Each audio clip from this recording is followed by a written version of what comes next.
saudara-saudaraku semuanya, kembali lagi kita bertemu dalam ibadah saat teduh kita di hari ini, hari Selasa, tanggal 16 September 2025.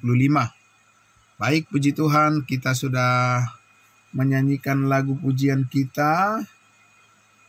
Selanjutnya kita akan sama-sama mendengarkan firman Tuhan.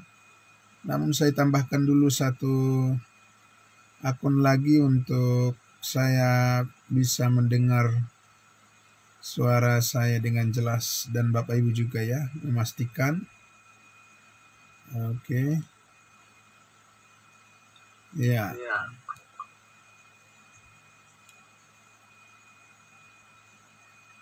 Oke.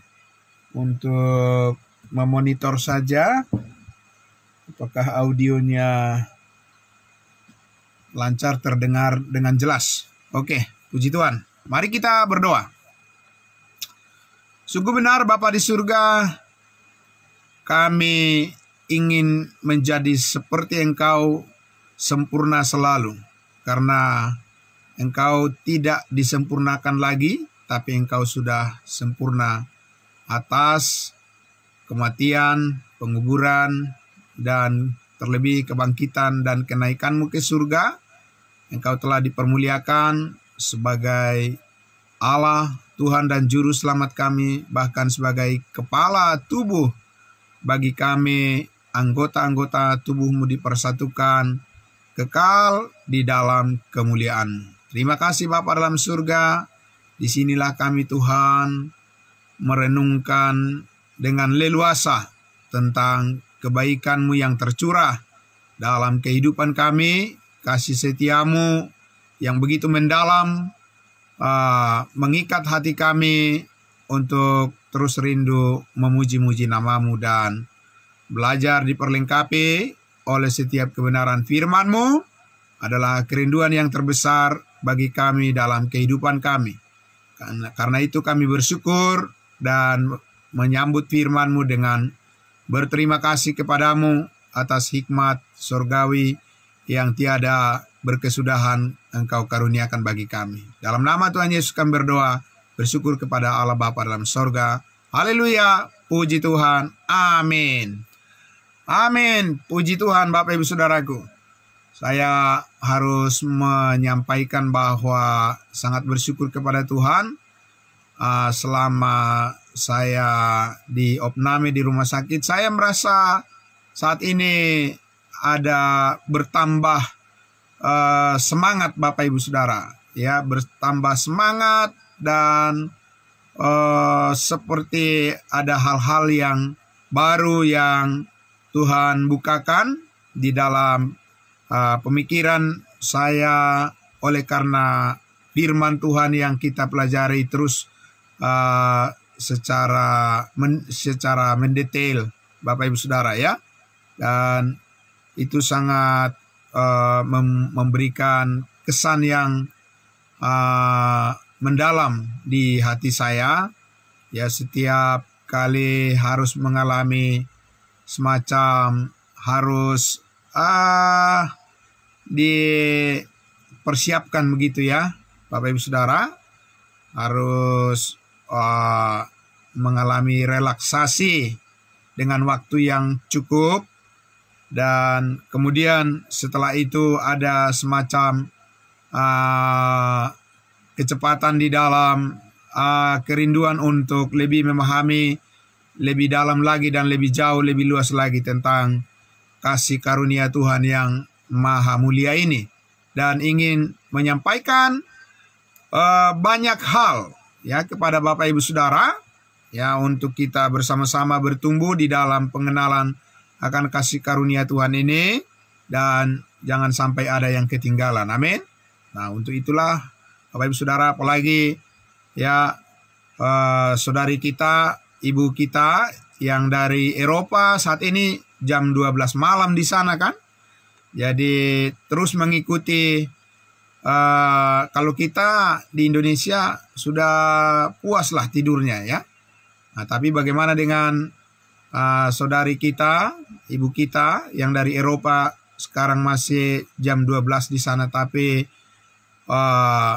harus mendisiplinkan diri untuk menyambut bersama-sama ya kesatuan hati kita di dalam kasih karunia ini. Kita saling topang menopang dan saling mendukung untuk kita bersama-sama menyaksikan kemurahan hati Tuhan begitu luar biasa memberkati kehidupan kita semua. Amin. Nah, Bapak Ibu Saudaraku yang dikasihi Tuhan Yesus, kita kembali ke kitab Efesus, kitab yang mulia, kitab yang membawa kita ke arah yang lebih jauh lagi untuk merenungkan dan membayangkan gambaran daripada kehidupan kita yang mulia di dalam Kristus secara dewasa. Amin. Nah, untuk itu saudaraku, kita masih di ayatnya yang ke-10 ya.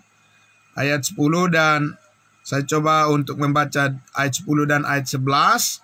Nah, kita masih bersama-sama memahami tentang dua program Allah yang tidak boleh dicampur adukkan saat ini. Sekalipun suatu saat nanti dua program Allah, yaitu program sorga dan bumi, memang pada akhirnya di kekekalan nanti, Bapak Ibu Saudara, di kekekalan kalau semua sudah diakhiri dari bumi yang lama ini, ya, tiba pada saat di mana Tuhan Allah nanti akan mengakhiri segalanya di kekekalan. Ya, program Allah untuk memberkati orang-orang percaya yang akan tinggal di sorga di atas, yang diangkat ke sorga, yaitu kita. Dan juga program untuk memberkati kerajaan sorga di bumi melalui umatnya bangsa Israel yang akan tinggal di bumi baru. Itu akan pada akhirnya akan dipersatukan semuanya satu suara, memuliakan hanya satu nama, yaitu Yesus Kristus, Tuhan dan Juru Selamat kita. Amin. Nah, jadi Bapak Ibu Saudaraku, disinilah kita belajar dengan sebaik-baiknya supaya kita jangan ya mempertahankan pengetahuan yang lama. Pengetahuan yang lama itu adalah pengetahuan yang keliru, yang mencampur adukan ya antara program Allah yang di sorga dengan program Allah yang di bumi. Karena memang dua-duanya berbeda, Bapak Ibu Saudara. Jadi bukan kita yang membeda-bedakan, tapi memang Tuhan sendiri yang menjadikan perbedaan itu. Dan perbedaan itu menjadi indah kalau kita memahami secara konteks daripada program Allah, bagaimana Tuhan Allah menjadikan bangsa Israel itu sebagai bangsa atau ras yang spesial yang menjadi kepala. Kemarin kita sudah lihat ya, bahwa Tuhan merencanakan bangsa Israel itu menjadi kepala dan bukan ekor.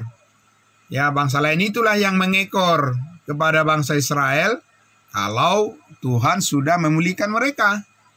Dan itu bukan hal yang sedang terjadi saat ini. Ya, di hadapan Tuhan tidak ada bangsa pilihan saat ini, Bapak Ibu Saudara.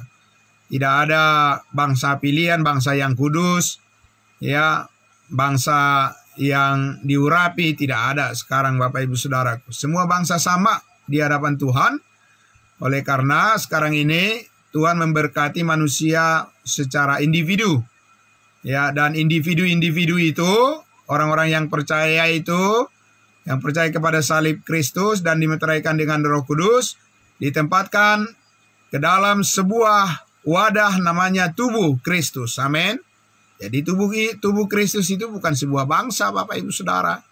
Itu adalah manusia baru, new creation, ya, ciptaan baru, bukan sebuah bangsa ya yang kudus. Dan oleh karena itulah kita sebagai orang percaya harus memahami dengan baik siapa kita di dalam Kristus. Jangan kita ikut-ikutan dengan kekristenan saat ini.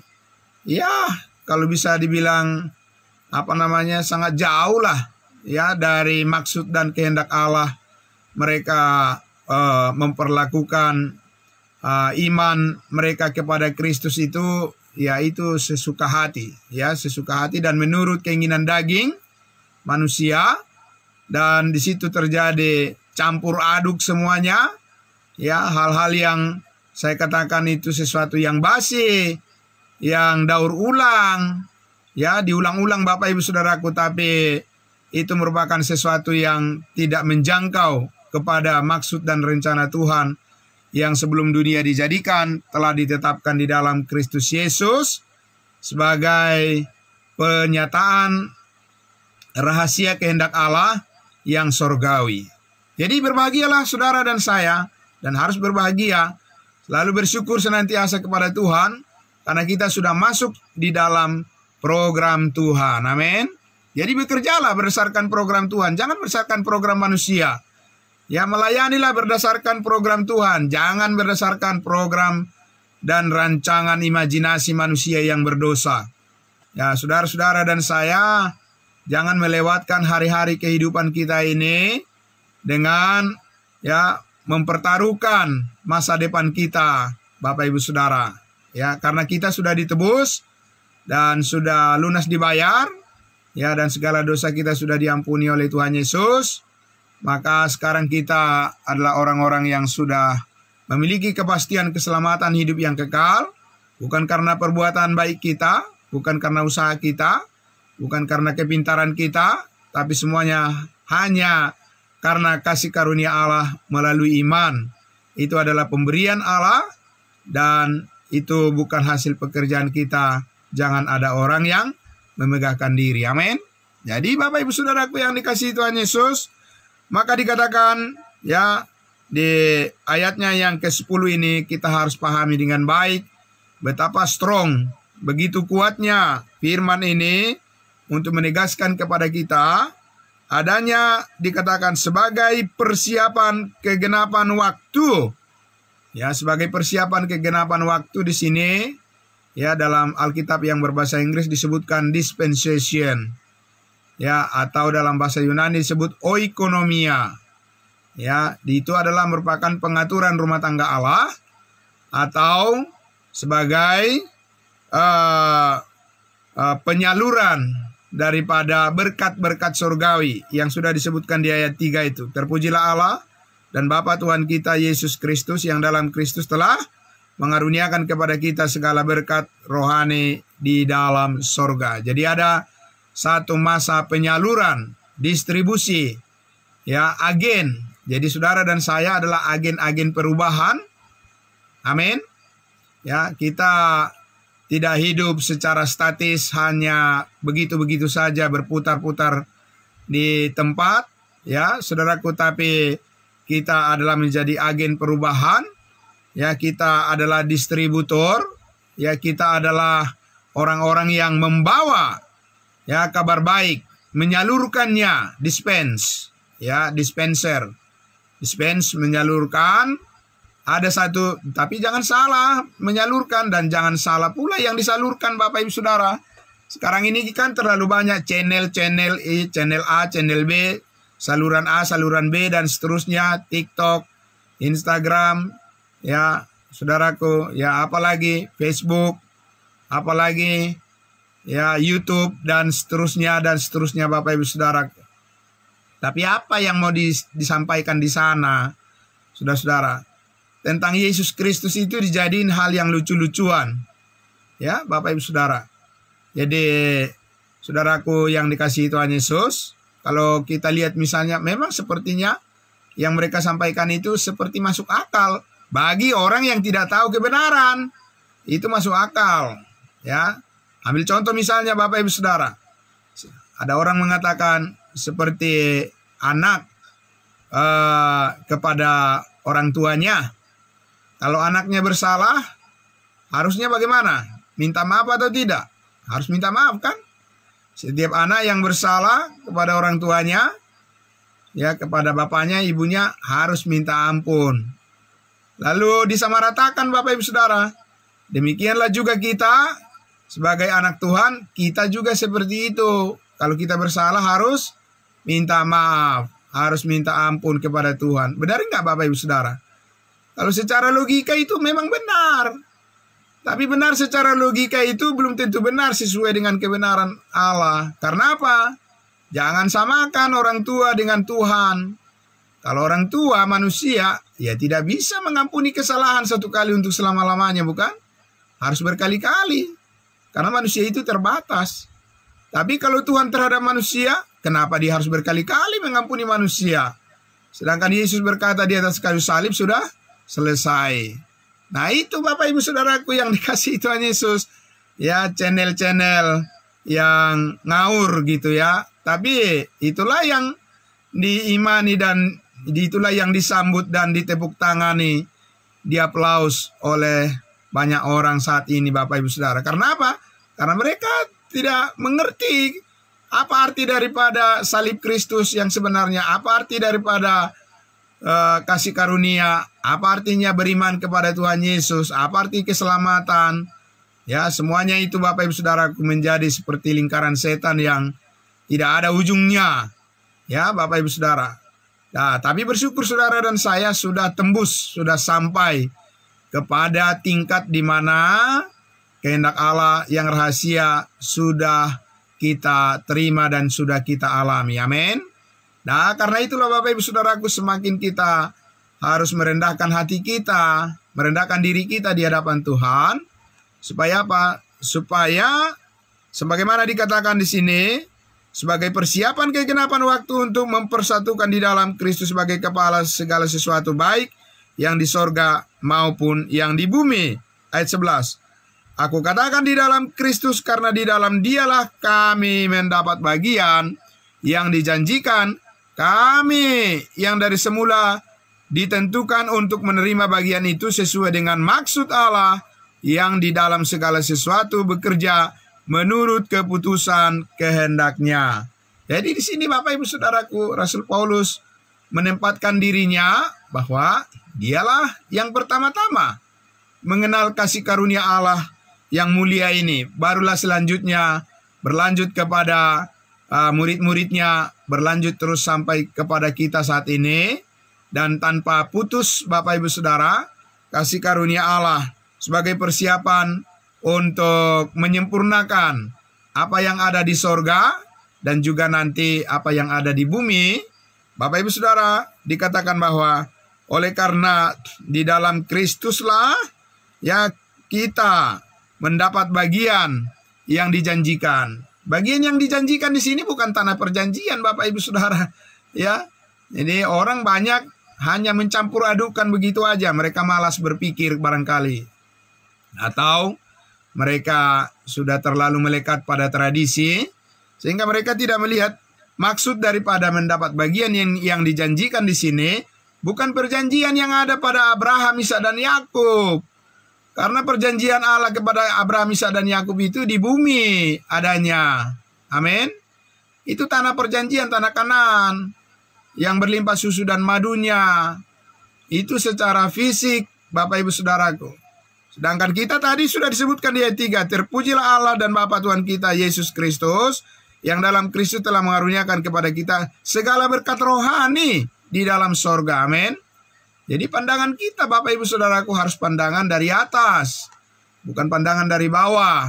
Pandangan dari sorga, karena di sanalah Kristus Yesus sedang mempersiapkan segala berkat yang kita perlukan untuk bisa hidup taat dan benar di hadapannya. Amin. Nah itu Bapak Ibu Saudara, pasti dimampukan kita mewarisinya. Amin. Karena Roh Kudus sudah dimeteraikan di dalam hati kita. Roh Kuduslah yang memampukan kita mewarisi apa yang tidak mungkin bagi manusia, sangat mungkin bagi Tuhan. Amin. Jadi saudaraku, mendapat bagian yang dijanjikan di sini adalah janji Allah di dalam kekekalan sebelum dunia dijadikan. Itu sudah disebutkan di ayatnya yang keempat dan yang kelima. Supaya kita kudus dan tak bercacat di hadapannya.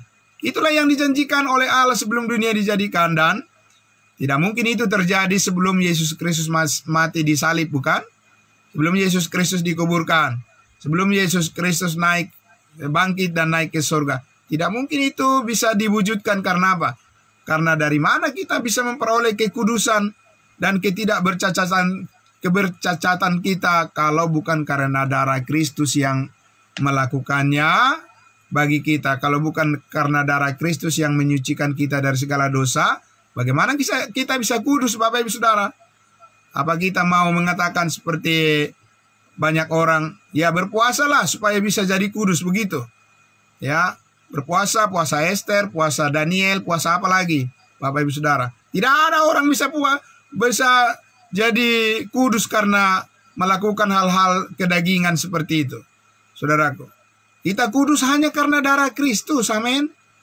Iya, kenapa kita mengambil usaha kita untuk melibatkan perbuatan kita? Kan karena kita tahu kelemahan kita manusia sering gagal. Betul Bapak Ibu? Nah saudaraku yang dikasihi Tuhan Yesus, oleh karena itulah maka kita dikatakan karena di dalam Kristus Yesus, di dalam tubuh Kristus, kita memperoleh bagian yang dijanjikan. Dikatakan kami, ya, yang dari semula ditentukan, tentu bukan hanya Paulus, kita juga untuk menerima bagian itu sesuai dengan maksud Allah yang di dalam segala sesuatu bekerja menurut keputusan kehendaknya. Jadi ini tidak bisa diakal-akali oleh manusia, Bapak Ibu Saudara, karena keputusan Tuhan itu sudah menetapkan bahwa saudara dan saya adalah anggota tubuh Kristus yang dipersiapkan untuk menempati bagian yang di atas, yaitu sorga. Amin. Jadi Bapak Ibu Saudara, makanya Paulus bilang, carilah perkara yang di atas. Pikirkanlah perkara yang di atas dan bukan yang di bumi. Kenapa demikian? Ya karena itulah yang ditentukan menurut keputusan Allah. Amin. Itulah yang ditentukan menurut kehendak Allah di dalam rahasianya yang sebelum dunia dijadikan. Itu sudah ditetapkan di dalam Kristus Yesus.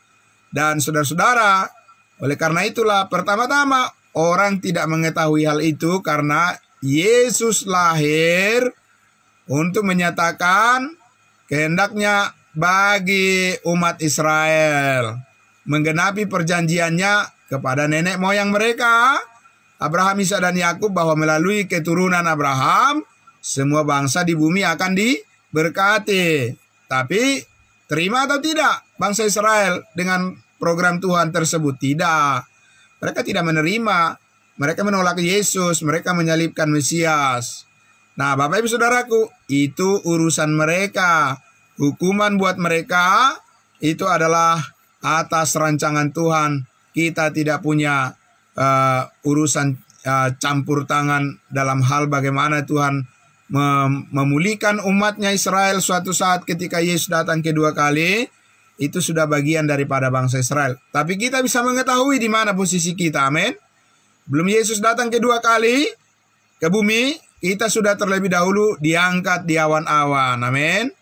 Diangkat di awan-awan, bertemu dengan Tuhan Yesus, supaya kita lepas dari masa sengsara, lepas dari pemerintahan antikristus, karena orang Israel lah yang akan menghadapi kesengsaraan itu akibat daripada kesalahan mereka menyalibkan Mesias. Nah, Bapak Ibu Saudaraku, mari kita belajar membagi firman kebenaran dengan tepat. Amin. Jangan mencampur adukan seperti gado-gado semuanya. Karena apa? Karena itu semua akan membuat banyak orang jadi bingung. Keselamatan itu hanya melalui iman atau juga dengan perbuatan baik. Nanti orang bilang, iman tanpa perbuatan adalah mati. Mereka mengutip kata Yakobus. Yakobus itu menulis kepada bangsa Israel. Karena Yakobus itu adalah rasul untuk bangsa Israel. Dan bangsa Israel itu harus hidup di bawah hukum Taurat. Dan hukum Taurat itu adalah perbuatan-perbuatan yang menjadi patokan-patokan menilai apakah mereka itu taat kepada Tuhan atau tidak. Saudara-saudara dan saya, Paulus katakan kamu tidak hidup, kamu tidak dikuasai lagi oleh dosa. Roma 6 ayat 14. Sebab kamu tidak akan dikuasai lagi oleh dosa karena kamu tidak hidup di bawah hukum Taurat, tetapi kamu di bawah kasih karunia Allah. Amin. Dan Paulus katakan di Galatia pasal 5, saudaraku, bahwa kita telah dibebaskan, dimerdekakan dari hukum Taurat. Dan siapa yang masih memberikan dirinya untuk dipimpin oleh hukum Taurat, itu artinya dia menempatkan dirinya di dalam keberdosaan. Karena apa? Karena hukum Taurat itu menyatakan banyaknya dosa-dosa manusia. Sedangkan kasih karunia Allah, salib Kristus mengatakan semua dosa kita sudah diampuni, sudah ditebus, kita sudah dikuduskan oleh darah Kristus. Amin. Jadi tinggal dipilih mau jalur mana nih. Ya, kalau mau jalur keberdosaan untuk mengenal Yesus Kristus, ya selamat jalanlah kalau begitu, ya kan? Dan hasilnya sudah tahu, itu akan menemui kebinasaan. Tapi kalau melalui kasih karunia Allah, ya jalur pengampunan segala dosa, ya jalur kasih karunia hanya melalui iman, maka dikatakan kita sudah sempurna di dalam Kristus dan kita sudah dikuduskan satu kali untuk selama-lamanya oleh persembahan tubuh Yesus Kristus. Amin. Maaf. Nah, karena itu saudaraku yang dikasihi Tuhan Yesus, mari ya kita mempersiapkan diri kita sebagai sebagai saluran, sebagai agen perubahan, sebagai distributor daripada kebenaran, bukan menyesatkan orang lain, Bapak Ibu Saudara, tapi membangun iman orang lain. Amin. Memberkati orang-orang lain yang mendengarkan dari pemberitaan yang kita sampaikan, bukan membuat mereka jadi bingung, tapi harus membuat mereka mengerti dengan jelas dan mengajak mereka untuk percaya kepada Yesus Kristus yang sudah rela mati berkorban untuk menebus dan mengampuni dosa semua orang, dan setiap orang yang percaya pasti diselamatkan ke dalam surga yang kekal. Amin. Dan hidup dalam damai sejahteranya. Karena itu bersukacitalah senantiasa di dalam Tuhan. Sekali lagi kukatakan, bersukacitalah. Amin. Mari kita berdoa. Bapa dalam surga, terima kasih, kami sangat bersyukur ya Tuhan Yesus. Inilah persiapan kegenapan waktu.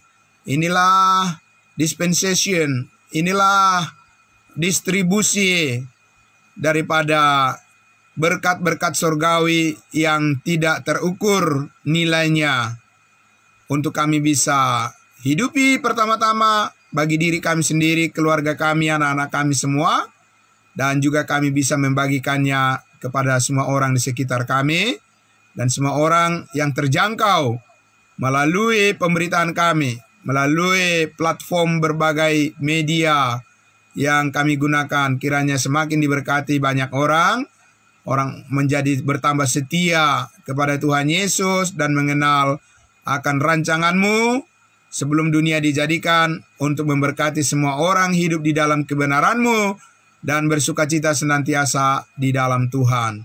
Kami berterima kasih di dalam nama Tuhan Yesus. Kami menyerahkan hari yang Tuhan berikan. Hari yang penuh kesegaran, hari yang penuh dengan berkat Tuhan, dan hari-hari yang yang kami tapaki dengan kaki kami dengan penuh keyakinan bahwa segala yang kami kerjakan Tuhan membuatnya berhasil. Dalam nama Tuhan Yesus kami berdoa. Amin. Amin. Terima kasih saudaraku. Selamat pagi semuanya. Pastor Charles. Terima kasih saudaraku Pastor Adrian. Hati-hati di jalan menuju tempat pekerjaan di Serang. Tuhan memberkati. Ya, ya, terima kasih. Salam semuanya.